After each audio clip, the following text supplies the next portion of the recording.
जय मां संतोषी। फ्रेंड्स, धार्मिक ग्रंथों में शुक्रवार का दिन संतोषी माता की पूजा के लिए बनाया गया है। अत्यंत ही सरल, आसानी से प्रसन्न होने वाली संतोषी माता का व्रत हर तरह से गृहस्थी को धन धान्य, पुत्र, अन्न वस्त्र से परिपूर्ण रखता है और माँ संतोषी अपने भक्तों को हर कष्टों से बचाती है। फ्रेंड्स, आप लोगों ने सुना होगा कि काफी लोग संतोषी माता का व्रत शुक्रवार के दिन करते हैं। शुक्रवार के दिन जो लोग भी व्रत रखते हैं, संतोषी माता का पूजा पाठ करते हैं, उन लोगों को पूजा पाठ के साथ साथ व्रत के पुण्य फलों की प्राप्ति के लिए संतोषी माता की संपूर्ण व्रत कथा जरूर सुननी चाहिए। जो मनुष्य व्रत के दिन कथा नहीं सुनता है, उसका व्रत अधूरा माना जाता है। तो चलिए फ्रेंड्स, आज मैं आपको इस वीडियो के माध्यम से शुक्रवार के दिन की संतोषी माता की व्रत कथा सुनाने जा रही हूँ। कथा को अंत तक जरूर सुने ताकि आपको भी कथा सुनकर संतोषी माता का आशीर्वाद मिल सके, माँ आपको भी आपके कष्टों से मुक्ति दिला सके। एक गांव में एक बुढ़िया रहती थी जिसके 7 बेटे थे। 6 बेटे कमाने वाले थे और एक बेटा निकम्मा था। बुढ़िया माँ 6 पुत्रों का जूठा 7वें पुत्र को दे देती थी। 7वां पुत्र एक दिन अपनी पत्नी से बोला, देखो मेरी माता का मुझ पर कितना प्रेम है। वह बोली, क्यों नहीं, सबका जूठा बचा हुआ जो तुमको खिलाती है। वह बोला, जब तक मैं आंखों से ना देख लूं, मैं नहीं मान सकता। पत्नी ने हंसकर कहा, देख लोगे तब तो मानोगे। कुछ दिन बाद एक बड़ा त्योहार आया। घर में 7 प्रकार के भोजन और चूरमा के लड्डू बने। वह पत्नी की बात को जांचने के लिए सिरदर्द का बहाना बनाकर पतला कपड़ा सिर पर ओढ़कर रसोई में जाकर सो गया और कपड़े में से सब कुछ देखता रहा। 6 भाई भोजन करने आए। उसने देखा माँ ने उनके पर आसन बिछाई, 7 प्रकार की रसोई परोसी और आग्रह कर करके उन्हें भोजन कराती रही। वह देखता रहा। 6 भाई भोजन कर उठ गए। तब माँ ने उनकी 5 थालियों में से लड्डुओं के टुकड़े को उठाया और एक लड्डू बनाया। झूठन साफ करके माँ ने उसे पुकारा, उठ बेटा उठ, तेरे भाइयों ने भोजन कर लिया है, तू भी उठकर भोजन कर ले। उसने कहा, माँ मुझे भोजन नहीं करना है, मैं परदेस जा रहा हूँ। माता ने कहा, कल जाना हो तो आज ही चला जा। वह बोला, हाँ हाँ जा रहा हूँ। यह देखकर वह घर से निकल गया। चलते समय उसे अपनी पत्नी की याद आई। वह गौशाला में कंडे थाप रही थी। वहां जाकर वो बोला, मेरे पास तो कुछ नहीं है, तुम ये अंगूठी रख लो और अपनी कोई निशानी मुझे दे दो। वह बोली, मेरे पास क्या है, ये गोबर भरा हाथ है। यह कहकर पत्नी ने उसकी पीठ पर गोबर के हाथ की थाप मार दी और वो वहां से चल दिया। चलते चलते दूर देश पहुंचा। वहां एक साहूकार की दुकान थी। वहां जाकर बोला, सेठ जी मुझे नौकरी पर रख लो। साहूकार को नौकर की सख्त जरूरत थी। साहूकार ने कहा, काम देखकर तनख्वाह मिलेगी। उसने कहा, सेठ जी जैसा आप ठीक समझे। उसे साहूकार के यहाँ नौकरी मिल गई। वह वहां दिन रात काम करने लगा। कुछ दिन में दुकान का लेन देन, हिसाब किताब, ग्राहकों को माल बेचना, सारा काम वह करने लगा। साहूकार के 7-8 नौकर थे। वे सब चक्कर खाकर गिरने लगे, लेकिन उसने अपने लगन, परिश्रम और ईमानदारी से सबको पीछे छोड़ दिया। उसे अपने किए का फल मिला। सेठ ने कहा कि तुम्हारा काम बहुत ही अच्छा है। 3 महीने में ही उसे मुनाफे में साझेदारी बना लिया। परिश्रम करते करते 12 वर्ष में वह नगर का नामी सेठ बन गया और सेठ अपना सारा कारोबार उस पर छोड़कर बाहर चला गया। इधर उसकी पत्नी पर क्या बीती वह सुने। सास ससुर उसे दुख देने लगे, गृहस्थी का काम करवाकर उसे लकड़ी लेने जंगल में भेजते। इस बीच घर की रोटियों के आटे से जो भी भूसी निकलती, उसकी रोटी बनाकर उसके लिए रख दी जाती। फूटे नारियल की नरेली में उसे पानी दिया जाता। इस तरह दिन बीतते रहे। एक दिन वह जब जंगल में लकड़ी लेने जा रही थी, तब उसे रास्ते में बहुत सी स्त्रियां संतोषी माता का व्रत करती हुई दिखाई दी। यह वहां खड़ी होकर पूछने लगी, बहनों, यह तुम किस देवता का व्रत करती हो और इसके करने से क्या फल प्राप्त होता है? इस व्रत की क्या विधि है? यदि तुम अपने इस व्रत का विधान मुझे समझाकर कहोगी तो मैं तुम्हारा बड़ा एहसान मानूंगी। उनमें से एक स्त्री बोली, सुनो, यह संतोषी माता का व्रत है। इसके करने से निर्धनता, दरिद्रता का नाश होता है। लक्ष्मी माँ स्वयं घर पधारती है। मन की चिंताएं दूर होती है, मन को प्रसन्नता और शांति मिलती है। जिसका पुत्र नहीं होता उसे पुत्र प्राप्ति होती है। प्रीतम बाहर गया हो तो वह शीघ्र ही घर लौट आता है। कुंवारी कन्याओं को मनपसंद सुयोग्य वर मिलता है। चलता हुआ मुकदमा खत्म हो जाता है। कलह कलेश की निवृत्ति हो जाती है। घर में धन जमा हो जाता है। धन जायदाद में लाभ होने लगता है तथा जो भी मन में कामना होती है सब संतोषी माता की कृपा से पूरी हो जाती है। इसमें कोई भी संदेह नहीं है। वह पूछने लगी, यह व्रत कैसे किया जाता है? यह भी तुम मुझे बताओ, आप लोगों की बड़ी कृपा होगी। वह स्त्री कहने लगी, बिना परेशानी, श्रद्धा और प्रेम से जितना भी बन सके प्रसाद लेना। 5.25 पैसे से 5.25 आने तक, इससे भी ज्यादा शक्ति और भक्ति के अनुसार गुड़ और चना लेना। हर शुक्रवार को निराहार रहकर कथा कहना और सुनना। इसके ओम बीच नहीं टूटने चाहिए। लगातार नियम के पालन करना। सुनने वाला कोई ना मिले तो घी का दीपक जलाकर उसके आगे जल के पात्र को रखकर कथा कहना, परंतु ध्यान रहे कि नियम ना टूटे। जब तक कार्य सिद्ध ना हो नियम का पालन करना और कार्य सिद्ध हो जाने के बाद व्रत का उद्यापन करना। 3 मास में माता पूरा फल प्रदान करती है। यदि किसी के ग्रह खोटे हैं तो भी माता 1 वर्ष में अवश्य उनको अनुकूल करती है। कार्य सिद्ध होने पर ही उद्यापन करना चाहिए, बीच में उद्यापन नहीं करना चाहिए। उद्यापन में 2.5 सेर आटे का खाजा तथा इसी अनुसार खीर तथा चने का साग बनाना। 8 बच्चों को भोजन कराना। जहां तक मिले देवर, जेठ, भाई बंधु, कुटुंब के ही लड़के लेना। ना मिले तो रिश्तेदार और पड़ोसियों के लड़कों को बुलाकर उन्हें भोजन करवाना, यथाशक्ति दक्षिणा देना, माता का पूरा नियम करना। सखी ध्यान रखना, इस दिन खटाई बिल्कुल भी मत खाना। यह सुनकर वह वहां से चल दी। रास्ते में लकड़ी के बोझ को बेच दिया और उन पैसों से गुड़ चना लेकर माता के व्रत की तैयारी कर आगे चली।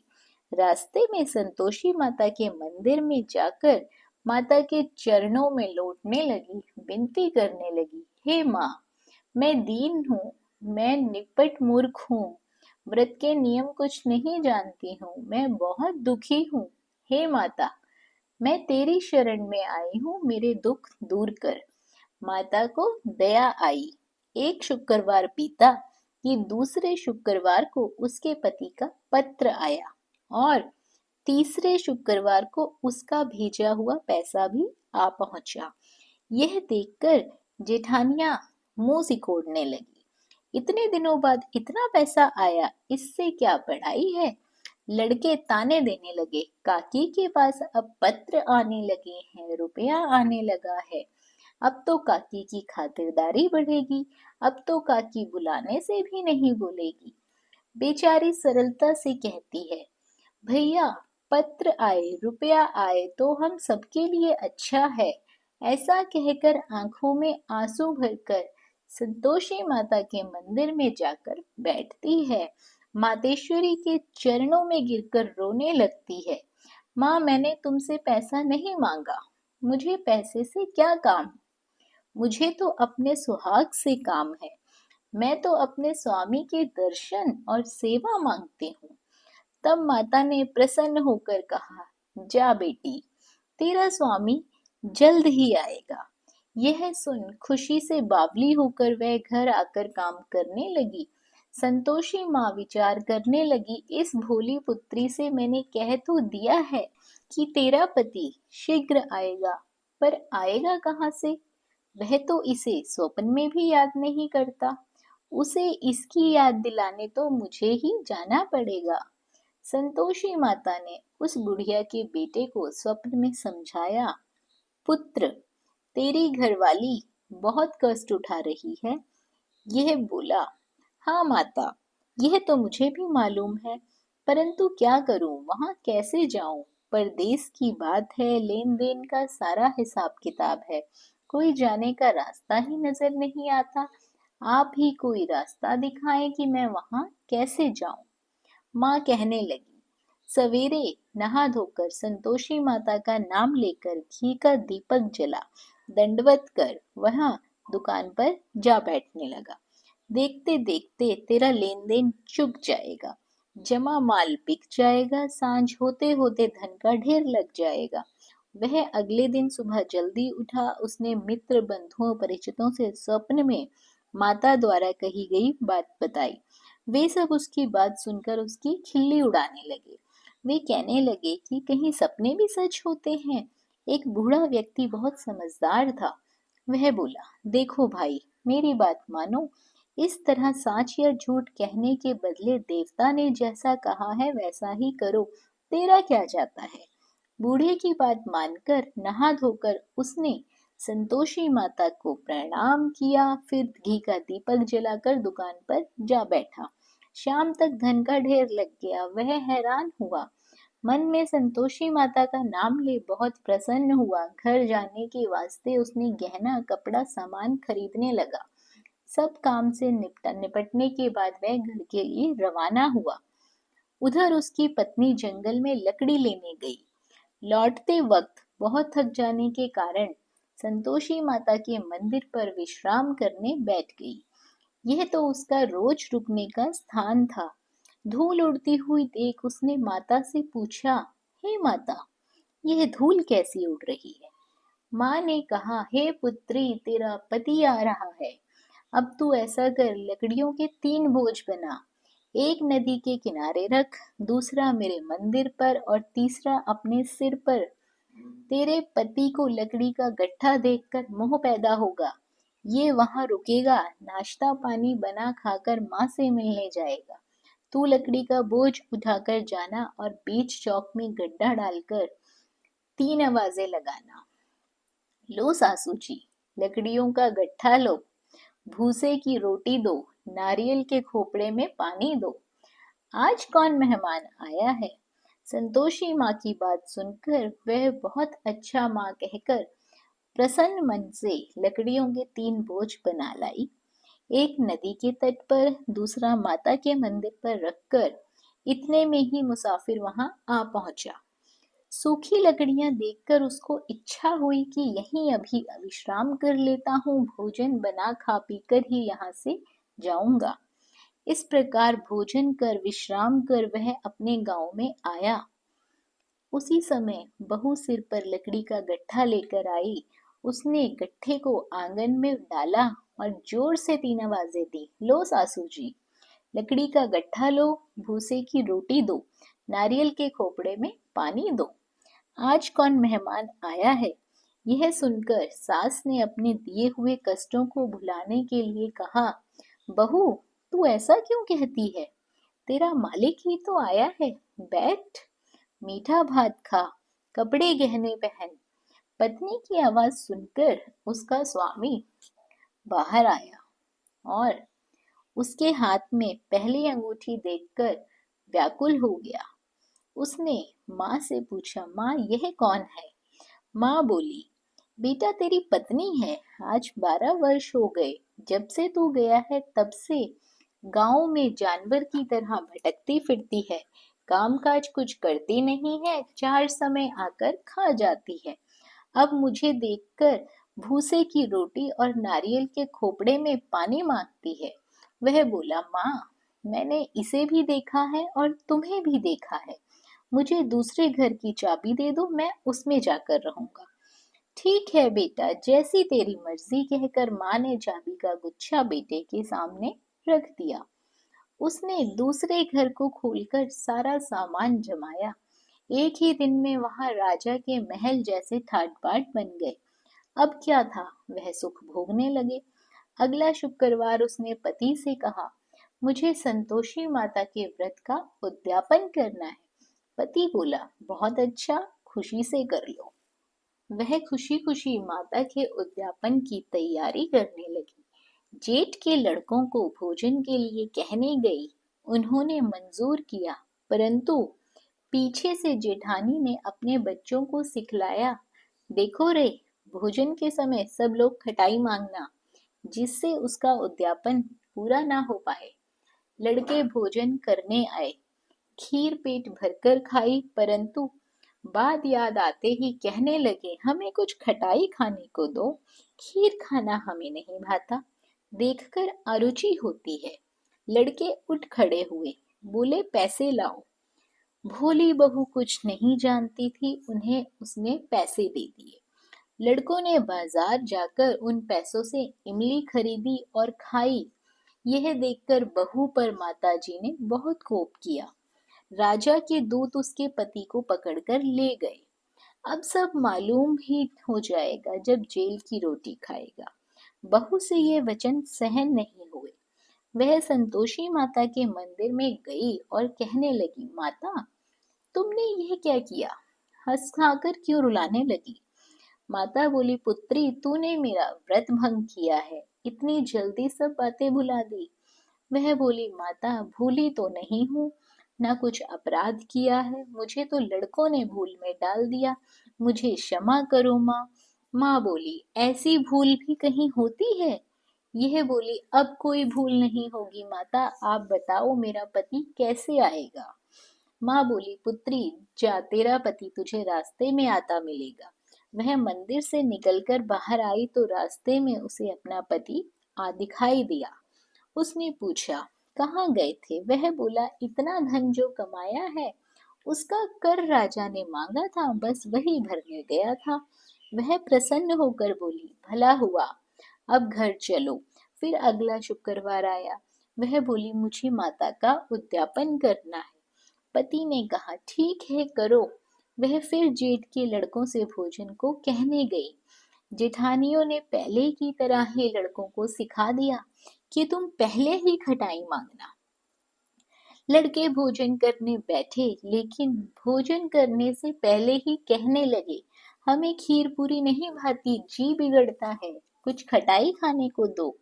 यह बोली, खटाई खाने को नहीं मिलेगी, खाना हो तो खाओ। उनके उठकर चले जाने के बाद उसने ब्राह्मणों के लड़के बुलाए। बुलवाकर उन्हें भोजन करवाया, दक्षिणा की जगह उन्हें एक एक फल दिया। इससे संतोषी माता बहुत प्रसन्न हो गई। माता की कृपा से 9 महीने बाद उसको चंद्रमा के समान एक सुंदर पुत्र की प्राप्ति हुई। पुत्र को लेकर वह प्रतिदिन संतोषी माता के मंदिर में जाने लगी। यह देखकर माँ ने सोचा कि यह रोज आती है, आज क्यों ना मैं ही इसके घर चलूं, इसका आसरा देखूं तो सही। यह विचार कर माता ने डरावना रूप बनाया। गुड़ और चने से सना मुख, ऊपर से मुंडम के समान ओंठ, उस पर मक्खियां भिन भिना रही थी। दहलीज में पैर रखते ही उसकी सास चिल्लाई, देखो रे, कोई चुड़ैल डाकिनी चली आ रही है लड़कों, इसे भगाओ नहीं तो सब खा जाएगी। बहू रोशनदान से देख रही थी। वह प्रसन्न हो उठी, आज मेरी माता मेरे घर आई है। यह कहकर दूध पीते बच्चे को उसने गोद से उतार दिया। इस पर उसको सास क्रोध में बोली, अरे रांड, इसे देखकर कैसी उतावली हुई है जो बच्चे को पटक दिया। इतने में माँ के प्रताप से जहाँ देखो वहाँ लड़के ही लड़के नजर आने लगे। यह बोली, माँ जी, मैं जिनका व्रत करती हूँ ये वही संतोषी माता है। इतना कहकर उसने झट से घर के सारे किवाड़ खोल दिए। सबने माता के चरण पकड़ लिए और विनती कर कहने लगे, हे माता, हम मूर्ख हैं, अज्ञानी हैं, तुम्हारे व्रत की विधि हम नहीं जानते। तुम्हारा व्रत भंग करके हमने बहुत बड़ा अपराध किया है। हे माता, आप हमारे अपराधों को क्षमा करो। इस प्रकार बार बार कहने पर संतोषी माता प्रसन्न हुई।